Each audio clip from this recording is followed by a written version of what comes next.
अस्सलाम वालेकुम नाज़रीन, मैं हूं आपका मेज़बान सैयद शहरियार आसिम। आप लोग देख रहे हैं आज न्यूज़ की खुसूसी ट्रांसमिशन। ICC वर्ल्ड T20 कुछ क्रिकेट हो जाए। वर्ल्ड कप T20 बस अब अपने अख्ताम को है। कल 2 सेमीफाइनल हैं और फिर कोई 2 टीम्स होंगी जो फाइनल खेलेंगी। कल अगर हम बात करते हैं कि पहला जो मैच है वो इंग्लैंड और जो है इंग्लैंड और इंडिया के दरमियान है। दूसरा जो है वो अफगानिस्तान और साउथ अफ्रीका के दरमियान है। अच्छा, जो बात हो रही है कि अगर वहाँ की जहाँ पर मैच है इंग्लैंड और इंडिया का, वहाँ पर बारिश की सूरत हाल जो है वो काफ़ी ज़्यादा है और अगर बारिश होती है तो इंडिया बग़ैर किसी उसके ही फाइनल में पहुँच जाएगा। उसके अलावा और भी बहुत सारी खबरें हैं हमारे पास वर्ल्ड T20 के हवाले से। नसीम भाई, ऑस्ट्रेलिया जो है वो मैच इंडिया से हार गया, लेकिन उसके बाद खबरें जो हैं वो आई जा रही हैं। खबरें आ रही हैं जो मिज़माउल हक़ हैं उन्होंने इल्ज़ाम लगाया है बॉल टेम्परिंग का। उन्होंने कहा जो हर्षदीप सिंह उन्होंने 15 ओवर के बाद जो है वो बॉल पे कुछ काम किया था, क्योंकि ना तो उनकी इतनी रफ्तार है और ना वो बुमराह वाला एक्शन है। तो वो ये कह रहे हैं कि जी बॉल को जी टेम्पर किया गया, इसकी वजह से ऑस्ट्रेलिया मैच हारा है।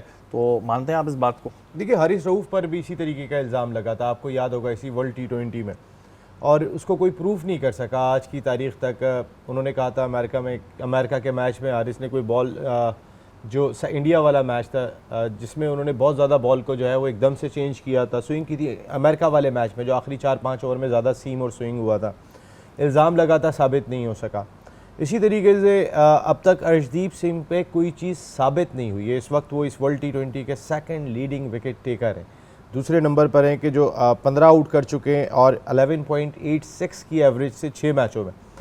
तो देखिए, इतने सक्सेसफुल अर्शदीप सिंह दिखाई नहीं दे रहे थे बिफोर वर्ल्ड T20, हम एक्सपेक्ट नहीं कर रहे थे, लेकिन इंडिया ने उन पर कॉन्फिडेंस बरकरार रखा। बुमराह से पहले ही उन्हें बॉल दिया, नए बॉल से ही अर्शदीप ने आगाज़ किया और रिज़ल्ट देखे। आप अपने खिलाड़ियों पर एतमाद का भी एक नतीजा है। मैं नहीं समझता कि देखिए आज जितने कैमरे लगे हुए हैं ना, जहाँ बॉल जारी होती है, मैं अमन को कैच दूंगा ना, 2 कैमरे अमन के हाथ पे लग जाएंगे, इतने कैमरे लगे हुए। मैं अमन ने आपको कैच दी ना, वो दोनों कैमरे आप पे चले गए। हाँ, क्योंकि इतना इजी नहीं है आपके वो इस तरह बॉल को आप टेम्पर कर सकें। अब ज़ाहिर है वो शाहिद खान आफरीदी वो खा गए थे बॉल को। भाई के दौर की खबरें सुनिए कि सुनते हैं कि कभी बॉल टेम्परिंग हुआ करती थी, लेकिन देखिए इमरान खान साहब के ऊपर इल्ज़ाम लगा था बॉल टेम्परिंग का, मुझे अच्छी तरह याद है, और लंदन की कोर्ट में लगा था कि, और लगाया किसने था? इयन बोथम ने लगाया था, एलन लैम ने लगाया था।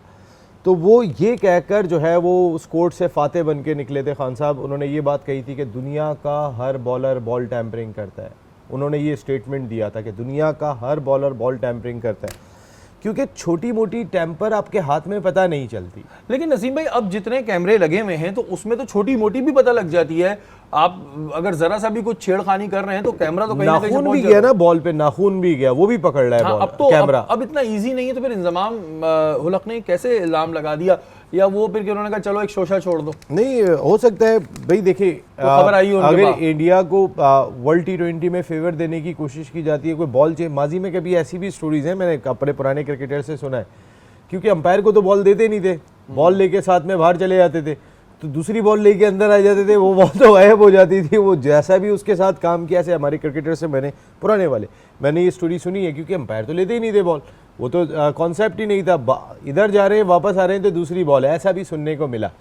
फिर उसके बाद चेक एंड बैलेंस आ गया, फिर वो चेक एंड बैलेंस इतना बढ़ता चला गया, और सबसे ज़्यादा जो इल्ज़ामात लगे थे उस वक्त 2 Ws पे लगे थे, वसीम और वक़ार की बॉल टेम्परिंग की वजह से। बॉल टेम्परिंग का इशू जो है वो इतना ज़्यादा बढ़ गया था, और वो जेन्युइन पेस था, दोनों के हाथ में वो कमाल था, अल्लाह ने दिया हुआ था। उसमें होता भी होगा, आज तक आपके क्रिकेटर सरफराज नवाज साहब बोल रहे होते, दोनों डिबरियाँ घुमाते थे।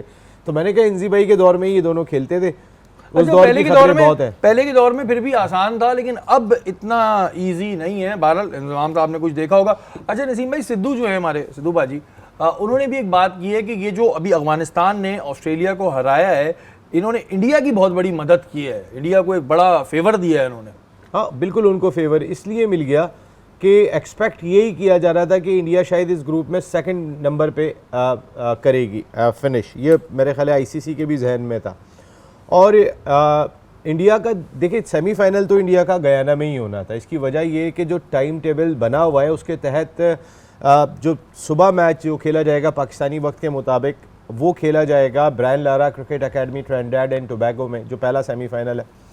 और शाम के अंदर जो दूसरा सेमीफाइनल खेला जाएगा वो गयाना में खेला जाएगा, जॉर्ज टाउन गयाना में। गयाना के में बारिशें बहुत हैं, पिछले 2 दिन से बारिशें हो रही हैं। तो क्योंकि ये मैच इंडिया ने खेलना ही यहाँ पर था, इसकी वजह ये थी कि शाम में मैच ही ये था, सुबह के वक्त मैच ये था। और सुबह के वक्त मैच होगा तो वो इंडिया की आई बॉल्स कवर करेंगी, जो इंडिया में 7:30 बज रहे होंगे, पाकिस्तान में 7:30 बज रहे होंगे। तो एशिया की आई बॉल्स के लिए पहले से प्लान था कि इंडिया का सेमीफाइनल चाहे वो फर्स्ट सेकंड उन्होंने गयाना में ही खेलना था। नसीम भाई, ये जो प्रेडिक्शंस आ रही हैं बारिश की, कहते हैं जी वहाँ पे जो प्रेडिक्शन होती है वो बिल्कुल सही होती है। अगर बारिश हो जाती है तो इंडिया तो फिर बगैर खेले ही फाइनल में पहुंच जाएगा। बड़ा बैड लक होगा इंग्लैंड के साथ, क्योंकि जाती हो जाती है। लास्ट वर्ल्ड T20 का सेमीफाइनल इंडिया और इंग्लैंड के दरमियान खेला गया था और वो 10 विकेट के बड़े मार्जिन से इंग्लैंड ने इंडिया को हराया था, 10 विकेट से। तो आप अंदाज़ा कर सकते हैं कि इस ब्रांड ऑफ क्रिकेट के अंदर जो है वो जो सेमीफाइनल मरहले में आ जाती है, वहाँ पे ज़रा हमने देखा ऑस्ट्रेलिया इंग्लैंड बहुत तगड़ी टीमों की रूप में सामने तगड़े भी होते हैं। और इसमें आईसीसी को सोचना भी चाहिए, ये कौन सी क्रिकेट हुई, बस बारिश हो गई तो फिर इसको वर्ल्ड चैंपियन बना दो, ये चीज़ मुझे समझ नहीं आती। अच्छा, एमएन पीसीबी के जो साबिका टेस्ट क्रिकेटर थे मोहम्मद वसीम, उन्हें जो है आप लोगों का हेड कोच बना दिया गया। और भी चेंजेस हुई हैं, स्टाफ को भी चेंज किया है। अब्दुल रहमान जो हैं वो स्पिन बॉलिंग कोच आ गए हैं। उसके अलावा जुनैद खान जो है असिस्टेंट कोच हैं, हनीफ मलिक जो है फील्डिंग कोच हैं। तो कैसा देखती हैं आप, ये मोहम्मद वसीम के आने से कोई फ़ायदा वायदा होगा? देखिए, मैं समझती हूँ कि ये बहुत ज़बरदस्त न्यूज़ है। अरे वाह, अमन आ गई टीम में। नहीं, ये एक चेंज है मजाक जो कर रहा हम हूं। चाह रहे थे वुमेन्स क्रिकेट में आए, क्योंकि पाकिस्तान की टीम अब एशिया कप में जा रही है और इंडिया से उन्होंने अपना पहला मैच खेलना है 19 जुलाई को। तो वो असाइनमेंट मोहम्मद वसीम और जुनैद खान और अब्दुल रहमान को मिला है। लेकिन मैं समझती हूँ कि अगर एक असाइनमेंट मिला है और इतना डिफिकल्ट टूर्नामेंट का टास्क मिला है तो ऑब्वियसली दे आर हेयर कि जस्ट चेक करें कि लड़कियों को उस टूर्नामेंट में किस तरह से परफॉर्म करवाना है। ये चेंजेस परमानेंट होनी चाहिए। लाइक 2 साल का कॉन्ट्रैक्ट मिले किसी कोच को जो आके काम करें। इससे पहले मोहतशिम रशीद थे, उन्होंने 3 to 4 सीरीज़ कवर की, लेकिन वो इंटरिम हेड कोच थे। कभी भी उनके पास ये अथॉरिटी नहीं आ सकती थी वो कुछ चेंजेस लेकर आएँ, अपने डिसीजंस लेकर आएँ, वहाँ पे बोल्ड डिसीजंस लें। तो जब तक आप पूरी अथॉरिटी के साथ आएंगे नहीं तो आप उस सिस्टम को समझ नहीं सकेंगे। और इसमें अच्छी बात यह है कि मोहम्मद वसीम वो क्रिकेटर हैं जिन्होंने 18 टेस्ट मैचेस खेले हुए और स्वीडन में उन्होंने नेशनल टीम की कोचिंग की हुई है। ही हैज़ एक्सपीरियंस और नॉर्दर्न पंजाब की भी। अच्छा, ये अभी एशिया कप हो रहा है जुलाई में वुमेन्स का, और पहला मैच गालिबन हमारा इंडिया से ही है। 19 को। उसमें क्या करना चाहिए, क्या प्लानिंग होनी चाहिए? सबसे पहले तो आपको रहना चाहिए टीम में, उसके बाद की प्लानिंग बनाएं। देखिए, पहली चीज़ तो यही होती है कि आपने अपनी टीम कॉम्बिनेशन बनाना है। अभी लड़कियों का कैंप लगा है जिसमें 28 गर्ल्स हैं जो इस कैंप का पार्ट होंगी और उसके बाद टीम अनाउंस होगी। तो ऑब्वियसली श्रीलंका में ये मैचेस होने जा रहे हैं। तो पहले तो आपने ये देखना है कि आपकी टीम की जो परफॉर्मर्स हैं उनकी श्रीलंका में किस तरह की एवरेज है, किस तरह का रन रेट है, हमारे प्लेयर्स किस तरह से परफॉर्म करते हैं वहाँ पे। तो पहले तो आपको टीम कॉम्बिनेशन बनाना है, लेकिन आपको स्टिक रहना है उसके ऊपर। जो फ्लोटिंग हमने मेंस क्रिकेट में देखी उससे ट्रिपल फ्लोटिंग वुमेन्स क्रिकेट में है। और सबसे बड़ा जो प्रॉब्लम है वो ये है कि कम्युनिकेशन नहीं होती। किसी बैटर को पता नहीं होता कि उसने किस नंबर पर बैटिंग करनी है, इवन कि वो इंटरनेशनल गेम में जा रहा हो। तो ये जो चीज़ें हैं जो वुमेन क्रिकेट में मैंने फील की है एज अ क्रिकेटर, और मैं समझती हूँ कि ये चीज़ें इंप्रूव होनी चाहिए। बिल्कुल जी। वसीम भाई, ये चीज़ें तो आप देखें और इस चीज़ को भी कंसीडर करें। बड़ी टैलेंटेड जो है हमारी बॉलर हैं, तो हम चाहेंगे कि जब एशिया कप हो तो उसमें एमन हमें नजर आए। और बिल्कुल इस बारे में भी कंसीडर करिएगा, जो उन्होंने राय दी है इस पर भी कंसीडर कीजिएगा। या वक्त तो एक ब्रेक का, ब्रेक के बाद हाजिर होता है।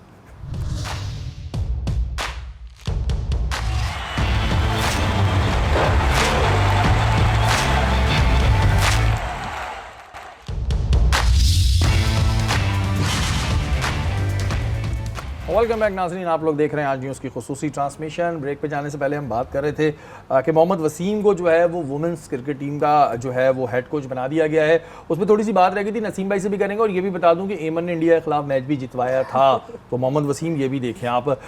नसीम भाई, ये जो एक नाम आया है इसमें अब्दुल रहमान का, ये स्पिन बॉलिंग कोच हैं, तो मुझे ये जानना था कि ये वही साहब हैं जिन्होंने एक ओवर में 4 बीमर करा दी थी स्पिनर होते हुए। चलो फास्ट बॉलर बीमर मारे, तो ये वही है या मेरे उसमें गलती हो रही है सुनने में या समझने में? क्या मेमोरी है आपकी शरीफ भाई, यकीन माने हर आदमी को टारगेट पे रखते हैं आप। वाकई में ये बड़ा सरप्राइजिंग था। अब्दुल रहमान का वो आखिरी ओवर जो उनके करियर का आखिरी ओवर बन गया था, स्पिनर 4 बीमर यहाँ पे कराए, ये तो हम सब हैरान रह गए थे। तो अब हाथ में पता नहीं वेजलीन लगा के आए थे वो उस दिन, क्या हाथ में उन्होंने कोई ग्रेसलीन लगाई हुई थी, क्या हाथ में पकौड़े खा के आए थे शायद, हाथ चिकने हो, समझ में नहीं आया मुझे कि वो इतने चिकने हो गए थे कि एक बीमर मार दें। 2 अंपायर ने हाथ से उनकी गेंद ले ली थी कि इधर दो भाई, तुम्हारे बस की बात नहीं है बॉलिंग। उसके बाद फिर उन्होंने दोबारा बॉलिंग भी नहीं की। लेकिन वो शक की निगाह से देखा गया था। उनका ये अमल जो है वो कोई पसंद नहीं किया गया था और उसके बाद से फिर उन्होंने क्रिकेट भी नहीं खेली। अब्दुल रहमान अपने दौर के अच्छे स्पिनर थे, सईद अजमल के साथ उनका पेयर बहुत अच्छा था, लेकिन जो उनका करियर ख़त्म हुआ वो किसी अच्छे नोट पर नहीं हुआ। जुनैद खान ने अच्छी साख के साथ क्रिकेट खेली है और ये ख़ास तौर पे 2012 का जो इंडिया टूर था, उन्होंने जो कोहली से लेकर सबको बोल्ड मारा था, उनका गेंद दोनों जानिब नया बॉल जो है वो हिलता था। फिर मोहम्मद वसीम की अगर बात करते हैं तो मोहम्मद वसीम अभी थोड़े अरसे पहले जब एहसान मानी साहब चेयरमैन थे तो उस वक्त वो चेयरमैन सिलेक्शन कमेटी थे और पाकिस्तान टेलीविज़न से लेके कई सारे इदारों की वो कोचिंग कर चुके हैं, बड़ा एक्सपीरियंस, जैसे अभी अमन भी बात कर रहे थे। देखिए चेंज लाजमी था और जस्टर सही है यानी कि, लेकिन मैं अमन की इस बात से मुत्तफिक नहीं हूँ कि इन्हें 2 साल की जिम्मेदारी दो। भाई क्यों दो 2 साल की जिम्मेदारी, पहले चेक करो। कोई भी जो भी कोच आए ना उसको लेकिन लंबे पीरियड के लिए लेकर एशिया ताकि वो जज कर सके। अमन एशिया कप एक ऐसा इवेंट है कि जहाँ पे आप इंडिया से भी मुकाबला कर रहे हैं और ज़रा चेक तो करें ना कि ये किस तरीके से ग्रूम करते हैं। लेकिन जो आपकी मैनेजर चेंज हुई है अमन, उस पर आप मुस्कुरा रही हैं, बता नहीं रही।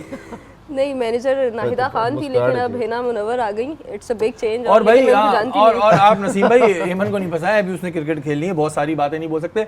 आयशा कहाँ गई? आयशा अशर अब डोमेस्टिक को देखती हैं और इंटरनेशनल ऑफिस में देखती हैं, पहले वो टूर नसीम भाई को रह रह के मैनेजर्स याद आ रही हैं। और आयशा अशर में आयशा की इनसे मोहब्बतें बहुत। अच्छा नसीम भाई, ये ज़ाहिर है अभी अगर हम अफगानिस्तान की बात करते हैं तो अफगानिस्तान नो डाउट अच्छा खेल रहा है, लेकिन अभी भी जो मैं बात हमेशा कहता हूँ कि अफगानिस्तान में इमेच्योरिटी बहुत है, मतलब कोई ना कोई ऐसी हरकत कर जाता है। मिशेल मार्श जो है उन्होंने बताया कि जो गुलबदीन नायब ने हरकत की उनको एकदम क्रैम्प आ गया। अच्छा वहाँ से उनके कोच इशारे कर रहे थे उनको कि मैच को ज़रा वो करो, वो ऐसे ग्राउंड में गिर गए। तो वो कह रहे हैं कि मैंने अपनी ज़िंदगी में कभी ऐसा नहीं देखा और मेरे हंस हंस के आंखों में आंसू आ गए। तो नसीम भाई ये क्या हरकतें हो रही है ग्राउंड में, वो गिर गए ऐसी, अबे भाई क्या मिर्गी का दौरा पड़ गया, प्लेयर हो तुम, क्या हरकतें करते हैं ये लोग। और फिर ऐसा जीतना तो क्या जीतना। शरीफ भाई देखिए अब ये जेंटलमैन गेम तो रहा नहीं। अब एथिकली जो है ना, वो पहले आपको याद होगा कि 1987 वर्ल्ड कप में कॉर्टनी वाश बॉलिंग कर रहे थे, सामने अब्दुल कादर खेल रहे थे और Salim Jafar non striker end पे थे। तो जब आखिरी कोई बॉल थी तो वो करने आए तो सलीम जाफ़र 4-5 कदम पहले ही भाग गए थे, तो वो आउट कर सकते थे, उन्होंने आउट नहीं किया। और अगली बॉल पे अब कादर भाई ने कोई चौका छक्का मार के मैच भी जिता दिया, उनका घर जल गया वेस्ट इंडीज़ में, लेकिन उन्होंने आउट नहीं किया था। तो जेंटलमैन गेम कभी कहलाता था। ये 87 वर्ल्ड कप की बात कर रहे हैं, अब कितने साल गुजर गए, लेकिन उन्होंने जो कुछ भी किया वो अपनी टीम के मुफाद में किया, अपने मुल्क के मुफाद में किया। अगर इसको आप चीटिंग कहेंगे, इसको आप एथिकली कोई गलत हरकत कहेंगे, लेकिन वो जो किया उनकी टीम पहुंच गई। लेकिन नसीम भाई एक बात बताए ना कि इससे इमेच्योरिटी, आप ठीक है पहुंच गए, आप वर्ल्ड कप भी जीत जाए, आई डोंट माइंड, लेकिन नसीम भाई एक इमेच्योरिटी, एक पूरी दुनिया आपको देख रही है। एज अ प्लेयर आपकी अपनी क्रेडिबिलिटी होती है। अगर हम अपने पुराने प्लेयर्स की बात करें तो इनकी एक अपना एक लेवल है, एक स्टैंडर्ड है। तो क्या प्लेयर्स को ऐसी, अक्सर ही हरकतें रिजवान भी करते हैं, उनको भी क्रैम्प आते रहते हैं, क्या प्लेयर्स को ये हरकतें करनी चाहिए? मतलब ये उनकी पर्सनैलिटी पे सूट करता है तो फिर तो किसी एक्टर को भी खड़ा कर दो, वो अपनी किडनी पकड़ के बैठ जाएगा, तो क्या हुआ? देखिए उस वक्त जोनाथन ट्रॉट ने जो इशारा किया था वो था कि आपने किसी तरीके से डिले करें थोड़ा सा मैच को, क्योंकि सिर्फ 2 रन की लीड थी उस वक्त अफगानिस्तान की। तो उन्होंने कहा कि किसी तरीके से इसको डिले करो। अब डिले करने के और भी तरीके हो सकते हैं, बहुत तरीके होते या हैं। तो देखें वो जो स्पिनर गेंद करने आ रहा था, लेफ्ट आर्म स्पिनर, अगर वो पैर पकड़ लेता ना तो समझ में आता। लेकिन जिस तरफ से जोनाथन ट्रॉट इशारा कर रहे थे, बॉलर का रुख था बैट्समैन की तरफ, दुनिया ने देखा है, वो देखा ही नहीं, उस बॉलर ने तो देखा नहीं। और देखा तो गुलबदीन ने देख लिया, उन्होंने कहा 1 2 3 ठक करके नीचे। वो जो है भाई मतलब कोच को भी सलाम है और गुलबदीन की वफादारी को सलाम है कि वो ग्राउंड में गिर गए, लेकिन मजाक बनाई। लेकिन शरीफ भाई एक बात मैं आपको बताऊं, इस वर्ल्ड T20 के अंदर अफगानिस्तान की कारकर्दगी का ग्राफ बहुत अच्छा रहा। नहीं नसीम भाई, मैंने आपसे शुरू में बात कही कि अफगानिस्तान की क्रिकेट पे मैं बात नहीं कर रहा, क्रिकेट तो नो डाउट वो बहुत अच्छी खेल रहे हैं, क्रिकेट पे कौन बात कर रहा है, लेकिन एक प्लेयर की अपनी एक क्रेडिबिलिटी होती है, एक स्टाइल होता है। अब अगर गुलबदीन को असली में भी चोट लगेगी, लोग बोले खड़ो हो यार, ड्रामे नहीं करो, ये होता है ना कि वो आपकी एक वो होती है पर्सनैलिटी के, भाई आप एक बात कर रहे हैं तो लोग उसको सीरियस लेंगे। अब कोई मस्करा अगर ऐसी हरकतें करेगा तो फिर लोग उसको सीरियस नहीं लेंगे, इस वजह से समझा रहा हूँ भाई। उसके बाद वो ग्राउंड में भी आए थे बिल्कुल चलते हुए, नॉर्मल आए थे। अच्छा ऐसी एक हरकत मुझे याद पड़ता है अहमद शहजाद ने भी की थी एक दफा, वो भी आज तक डिस्कस होता है। वो अहमद शहजाद के तो बॉल लगी, अहमद शहजाद जो है वो बिल्कुल उठ ही नहीं पा रहे थे। वो तो है तो क्लास ना, वो उसके बाद वो जो है वो एम्बुलेंस में उनको लेकर गए, सब डरे हुए थे। आधे रास्ते में एम्बुलेंस को बोला वापस चलो, मेरे मुल्क के लिए खेलना है। अभी तो भाई तुमने ऐसा करा क्या था? हाँ, ये- एकदम से फिट हो गए अब तो देखें- अभी तो तुम्हारी सांस नहीं आ रही अभी थी। देखें ये बात अहमद शहजाद की आज तक डिस्कस हो रही है। इसी तरह अब ये गुलबदीन का जो ये तमाशा हुआ है, जिंदगी भर का डिस्कस है। जिंदगी भर गए। अब हो सकता है गुलबदीन आपको देख देख के लोग गिरने लगे, हाय हाय। तो ये है, बहरहाल क्रिकेट अफगानिस्तान अच्छी खेल रहा है। अच्छा, जो ब्रावो हैं उन्होंने तो गाना ही चेंज कर दिया भाई। उन्होंने कहा अब तो फुल, पहले उन्होंने कहा था फलाना is the champion, Lara is the champion, जो उनका गाना था। Jordan, Obama is the champion. अब उन्होंने अपने इनका रख दिया राशिद चैंपियन, नबी चैंपियन, ये चैंपियन, गाना बदल दिया भाई उन्होंने। देखिए इस वक्त जो वो जिस अफगानिस्तान जगह जाते हैं की यही करते हैं। situation है, पहले कोयटा ग्लैडिएटर का गाना भी उन्होंने ही गाया था, जिसमें उन्होंने कहा वो था राइटर है असल में इस गाने के, तो उनको एडिटिंग आसान हो जाती है। पहले इन्होंने खुद ही गाया भाई, अपनी टीम के लिए गाया था जब वेस्ट इंडीज वर्ल्ड वो कप सब पे फिट हो जाता है। कॉपीराइट दिए जा रहे हैं सबको। सबको दिए जा रहे हैं। और अच्छी बात यह है कि वो जिस टीम में जा रहे हैं वो टीम विन भी कर रही है। और अफगानिस्तान ने उनको ऐसी परफॉर्मेंसेस दी है तो ओवर एक्साइटेड में ऑब्वियसली उनको अपना गाना ही याद आएगा इस वक्त। अच्छा, ये वैसे अगर हम बात करें डीजे ब्रावो की गाने के अलावा तो कितना निखार ले आई है टीम में? देखिए अभी इस वक्त उनकी जो परफॉर्मेंसेज हैं उसमें अगर आप बात करें तो राशिद खान इस वक्त ओवरऑल T20 क्रिकेट में सेकंड हाईएस्ट विकेट टेकर हो गए and he is the one bowler जिन्होंने सबसे ज़्यादा 4 विकेट्स हॉल लिए हैं। फिर आप बात करें फजल हक फारूकी की जो इस वक्त टॉप चार्ट पे हैं, गुरबाज की बात करें और उनके साथ जो इब्राहिम ज़ादरान है उनकी पार्टनरशिप की बात करें तो उनके सारे प्लेयर्स हर डिपार्टमेंट में परफॉर्म कर रहे हैं। तो इस वक्त ये एक्साइटमेंट जोनाथन ट्रॉट के लिए भी है और ब्रावो के लिए भी उतनी इक्वल है। आई वुड से ब्रावो के लिए भी इतनी, तभी उसने कहा भाई मैं देखिए तो अगर अपना इस घर ही वक्त आप बदल दूंगा। देखेंगे ना शेरी भाई, तो टॉप 3 बैटर्स अगर आप उठा के देखेंगे तो फिर उसमें 2 अगवान है टॉप 3 में इस वर्ल्ड T20 में। टॉप 3 बॉलर्स देखेंगे तो उसमें 2 अगवान है टॉप 3 के अंदर।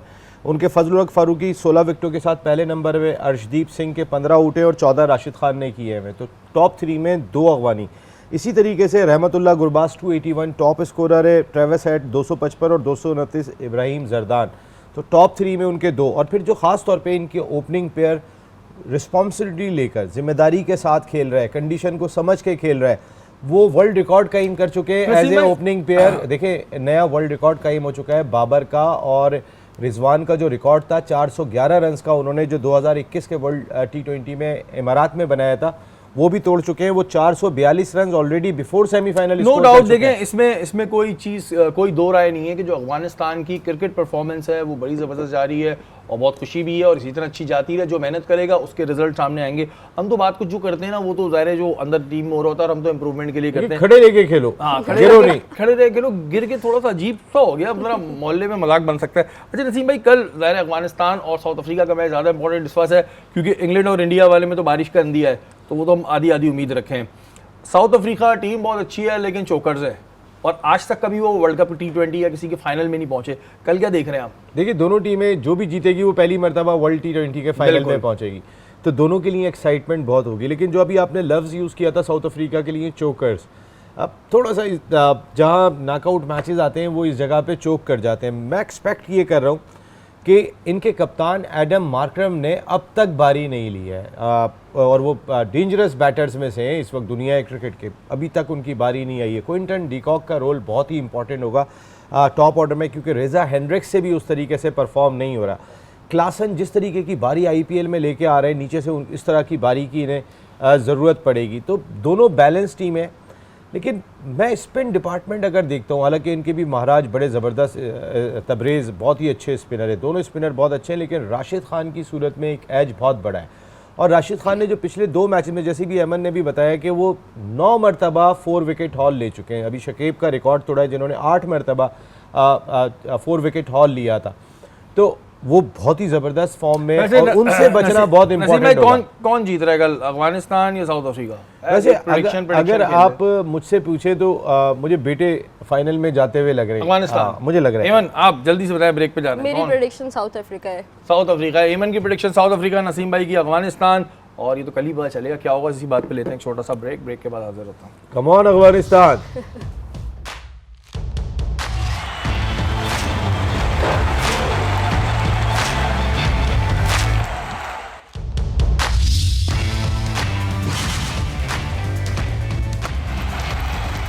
वेलकम बैक नाज़रीन, आप लोग देख रहे हैं आज न्यूज़ की खुसूसी ट्रांसमिशन। और वर्ल्ड कप बस अपने अख्ताम पे ही है और वर्ल्ड कप में फ्री मैचेस तो सभी दिखा रहे हैं, लेकिन आपके पास चांस है पैसे कमाने का, क्योंकि माइको एक नया और यूनिक प्लेटफॉर्म है जहां पर आप मैचेस तो देखेंगे, साथ साथ आप पैसे भी कमा सकते हैं। जितना आपका वॉच टाइम होगा उतना आपका पैसे कमाने का चांस जो है वो ज़्यादा होगा। उसके लिए तरीक़ेकार ये है कि आप माइको की ऐप को डाउनलोड करें और उस पर जाके जितना आप अपना वॉच टाइम बढ़ाएंगे उतने ही पैसे कमा सकते हैं, और उन पैसों को आप सिम पैसा, जैज़ कैश और ईजी पैसा के जरिए निकलवा सकते हैं। उसके अलावा किसी भी बैंक अकाउंट से उसको आप ड्रॉ करा सकते हैं।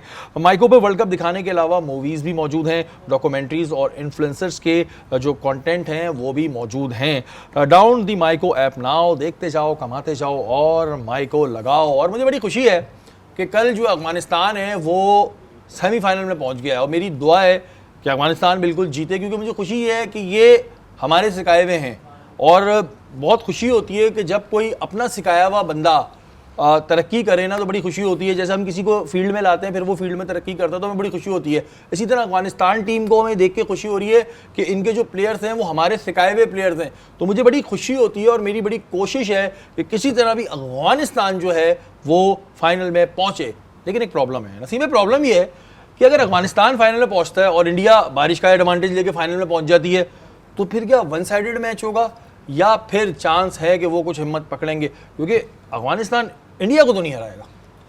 देखिए हिम्मत कैसे करेगा ये वाली, ये बड़ा सवाल है। मजा खत्म हो जाएगा फिर वर्ल्ड कप में, मुझे यही लगता है। और दूसरी बात आपने बड़ी अच्छी की कि खुशी हो रही है हमें, मुझे तो बहुत हो रही है। मैंने उनको बिस्तरों पे ज़मीन पे भी सोते हुए देखा यहाँ पर एक हॉस्टल के अंदर, और उन्होंने अपनी क्रिकेट को इतना इम्प्रूव कड़ी मेहनत करी है लड़कों उस पर हमारे लोगों ने भी बहुत मेहनत की। अगर आज हम अफगानिस्तान का ये रिजल्ट देख रहे हैं तो राशिद लतीफ़ को भी क्रेडिट जाएगा, इंजमाम को भी क्रेडिट जाएगा, कबीर खान को भी क्रेडिट जाएगा, उमर गुल को भी क्रेडिट जाएगा। हमारे उन कोचेस ने जाके बहुत काम किया है। बिल्कुल। अब वो भले माने या ना माने, शहजाद की सूरत में आपके पास रिजल्ट आ चुका है कि क्या रोल रहा है पाकिस्तान का अफगानिस्तान के लिए।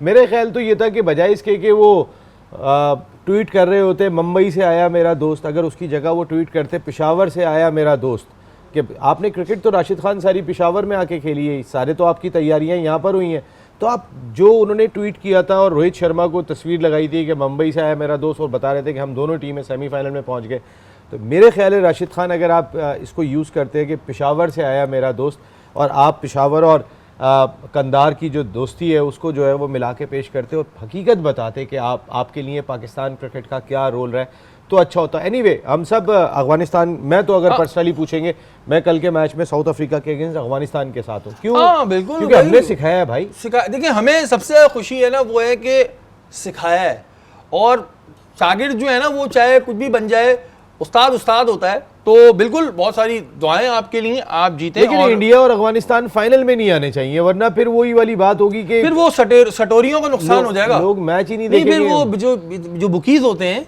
वो सट्टा किस पे लगाएंगे? वो लगा ही नहीं सकते। मेरे ख्याल है अगर अफगानिस्तान कल पहला सेमीफाइनल जीते और दूसरा सेमीफाइनल इंडिया जीत जाए तो फिर ट्रॉफी दे दें उसके बाद ही। ट्रॉफी वैसे ही दे दें। और अफगानिस्तान ने वैसे आज तक कभी भी साउथ अफ्रीका और इंडिया को नहीं हराया, जो कि फुल बोर्ड मेंबर टीम्स है। और फिर पता है क्या होगा, फिर वो जो बुकीज है ना, अच्छा इनका कल एक रिकॉर्ड तो टूट जाएगा, दूसरे का पता नहीं है। हाँ, इनका नुकसान होगा। अच्छा, एमन वार्नर ने रिटायरमेंट ले ली और इतना अच्छा उनका एक करियर रहा, 18,995 रन उन्होंने स्कोर किए और खामोशी से रिटायरमेंट लेके चले गए। हमारे यहाँ तो 1-1 करोड़ रुपए देने पड़ते हैं रिटायरमेंट लेने के बाद। देखिए आई वुड से कि माइंड ब्लोइंग करियर था उनका, क्योंकि वो जिस तरह से क्रिकेट T20 में खेलते थे उसी तरह से वो टेस्ट में भी खेलते थे और वनडेज़ में भी खेलते थे। उनकी एवरेज और उनका स्ट्राइक रेट बहुत ही आउटस्टैंडिंग था। लास्ट ईयर उन्होंने ODI वर्ल्ड कप से रिटायरमेंट ली थी, सिडनी टेस्ट में पाकिस्तान के अगेंस्ट रिटायरमेंट ली थी, और ये T20 उनका लास्ट था। और इस वर्ल्ड कप से आने पहले वो थोड़ा सा आउट ऑफ फॉर्म थे, लेकिन उनके कोच को उन पर इतना भरोसा था, ही न्यू कि बिग मैच प्लेयर हैं, परफॉर्म करेंगे। बट अनफॉर्चुनेटली वो उस तरह से चल नहीं सके। लेकिन डेविड वार्नर की जो खिदमात हैं ऑस्ट्रेलियन क्रिकेट के अंदर वो बहुत ज़्यादा एक्स्ट्राऑर्डिनरी हैं। अच्छा नसीम भाई, हमारे यहाँ पता नहीं क्या मसला है कि अब देखें इतना बड़ा प्लेयर 18,000 से ज़्यादा रन, 19,000 खामोशी से रिटायर हो गया चला गया, कुछ नहीं पता। हमारे वाले 1-1 करोड़ रुपए क्यों ले लेते हैं? एक इंसिडेंट हुआ था इंजमामुल हक साहब का, उनकी रिटायरमेंट के लिए 1 करोड़ रुपए देने पड़े थे, लेकिन हमारे वजह क्या थी? हमारा खिलाड़ी एंड तक रिटायरमेंट नहीं लेता। अभी तो ही नहीं है। हमारे जो रिटायर हो गए वो कह रहे हैं मैं वापस लाओ, अभी तो मैं जवान हूँ, यहाँ हमने अपने बाल काले करा लिए, हमें वापस लाओ। जो हमारे रिटायर होकर चले गए खैजाब लगा के आ रहे हैं। ये बड़ी एक शेरी भाई हमारे यहाँ पे कंसर्न है। लेकिन डेविड वार्नर एक बड़ा रोशन सितारा था इंटरनेशनल क्रिकेट का, जो गुरूब हो गया, ये वो सूरज गुरूब हो गया। लेकिन ये ऑस्ट्रेलिया के कैप्टन, तमाम चीज़ें सेट हो गई थी कि ऑस्ट्रेलिया के कैप्टन बनेंगे, लेकिन एक बॉल टैंपरिंग का वाकया हुआ था, इंसिडेंट हुआ था, जिसमें डेविड वार्नर का नाम आया था और उनका साल भर का बैन भी लगा था। ये एक इनके करियर पे, अगर पूरे करियर पे उठा के देखें तो ये एक छोटा सा दाग है इनके करियर पे, लेकिन शानदार क्रिकेट खेली है, बहादुरों वाली क्रिकेट खेली है। बहुत अच्छे इंसान हैं, अल्लाह उनको सेहत दे। और वार्नर साहब लेकिन खामोशी से रिटायरमेंट लेके चले गए जी। हमारे यहाँ खबरें आती हैं 1 करोड़ रुपए दो तो रिटायर होंगे, रिटायर होने को तैयार नहीं है हमारे यहाँ कोई। हमारे यहाँ सबसे अच्छी बात है ना, कोई रिटायर होने को तैयार ही नहीं है। बाल कुछ लोग तो हेयर ट्रांसप्लांट करा के आ रहे हैं भाई, ऐसे भी हैं। अच्छा नसीम भाई, ये बात सुनने में आ रही है कि वहाब रियाज और अजहर महमूद को जो है ये फारिग कर देंगे और यूनुस खान के नाम पे जो है वो गौर हो रहा है, तो कुछ उसकी इन्फॉर्मेशन है आपके पास या फिर ये भी बस वही? शरीफ भाई, गैरी क्रिस्टन की रिपोर्ट बहुत इंपॉर्टेंट है। मेरे ख्याल में शायद वहाब रियाज की रिपोर्ट इतनी इंपॉर्टेंट ना हो, गो के इस वक्त पाकिस्तान क्रिकेट बोर्ड का हेड क्वार्टर हो या chairman Pakistan cricket board Mohsin Naqvi हो, वो इन 2 रिपोर्ट्स का इंतज़ार कर रहे हैं। उन्हीं रिपोर्ट्स की रोशनी में बाबर आजम कप्तान रहेंगे या नहीं रहेंगे, या क्या चेंजेस होनी चाहिए। देखिए, उन्होंने एक तजुर्बा तो करके देख लिया, वहाब रियाज को लगाया, वहाब रियाज को सारी अथॉरिटी दी। अगर वो जो ग्रुपिंग थी उसको ख़त्म करने के लिए उनको सीनियर मैनेजर भी लगा के भेजा कि आप किसी तरीके से इस चीज़ को ख़त्म करें, लेकिन वो इसमें नाकाम रहे। इवन कि ये सूरत हाल थी कि लोग आपस में बात ही नहीं करते थे और उसमें वो कुछ भी नहीं कर सके। बाबर आजम को आपने एज ए कैप्टन बहुत चेक कर लिया है। मेरे ख्याल में इस रिपोर्ट में गैरी क्रिस्टन अगर सच्चाई से बात करें तो मैं नहीं समझता कि बाबर आजम कप्तान रहने चाहिए और ना वहाब रियाज को रहना चाहिए। लेकिन आज मैं आपको एक बात बता रहा हूँ कि रिपोर्ट जो भी आए, लेकिन मुझे ये दोनों अपनी पोजीशन से हिलते हुए नहीं लग रहे। ठीक है जी, दोनों अपनी पोजीशन पे रहेंगे और ये खबरें तो आती ही रहती हैं। लेकिन कल 2 बड़े अहम मैचेस हैं। इंग्लैंड और इंडिया वाले पे इस वक्त से ज़्यादा उम्मीद नहीं होता, बड़ा इंटरेस्टिंग मैच, लेकिन क्योंकि बारिश है तो कुछ खड़ाई में जा सकता है। अब देखते ही हैं कि अफगानिस्तान और साउथ अफ्रीका में से कल कौन जीतता है। हमारी ट्रांसमिशन का वक्त खत्म हो गया। कल इंशाल्लाह ताला दोबारा मुलाकात होगी। अपने मेज़बान सैयद शहरियार आसिम को इजाज़त दीजिए। पाकिस्तान जिंदाबाद।